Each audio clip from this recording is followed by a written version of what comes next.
السلام عليكم ورحمة الله. أهلا بيكم في فيديو جديد. النهاردة هوريكم نجارة الركنة. أنا عندي هنا ركنتين، الركنة اللي انتوا شايفينها دي وركنة هناك اهي. طبعا كل ركنة لعميل مختلف عن التاني، وكل ركنة ليها مقاس مختلف عن التاني. خلينا نتكلم عن الركنة اللي قدامنا ديت. الركنة دي مقاسها 2 في 3 تقريبا، وفيها سرير وصحارة، على عكس التانية فيها شغل تاني. بس الفيديو بتاعنا هيبقى عن الركنة ديت. فالركنة دي فيها سرير ميكانيزم وفيها صحارة ميكانيزم في القطعة التانية بتاعتها. وعندي الدراع اللي هو فك وتركيب اللي احنا صورناه قبل كده في كذا فيديو. السرير هنا عندي الميكانيزم، طبعا لما بيتفتح كده بيبقى السرير بسوى الكنبه، فبيديني المساحه اللي انتم شايفينها ديت كده. السرير مفرود طبعا، كل دوت لسه نجاره ما اتنجتش.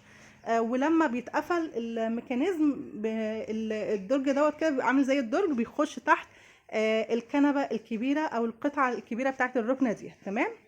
وزي ما قلنا ده الدراع اللي هو فك وتركيب، بيبقى جاي بدوران كده. وتعالوا نشوفوا بقى القطعة التانية اللي هي فيها السحارة. وده الجزء بتاع السحارة. طبعا الميكانيزم باين اهوت في الجناب. ده بيبقى الشاسيه دوت بيبقى متركب فيه الميكانيزم، طبعا بيبقى واصل في الكنبة ومتركب كمان في السحارة.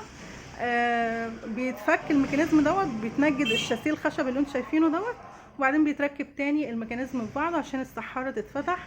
واللي عايز بقى يشيل حاجة فيها جواها يشيل بمنتهى السهولة. طبعا احنا صورنا الميكانيزمات ديت، صورنا الركنات بعد التشطيب اللي هي فيها سرير وسحارة، صورناها في كذا فيديو.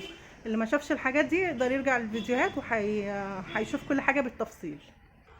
ادي الدراع اهوت اللي قلنا عليه. طبعا كل ده هيبان اكتر في التنجيد. هو هنا لسه النجارة وما قلناش الخشب ده نوعه ايه. الخشب ده خشب زان. ادي الميكانيزم بتاع السرير اهوت، وميكانيزم السحارة من قريب برضو اهو. تمام.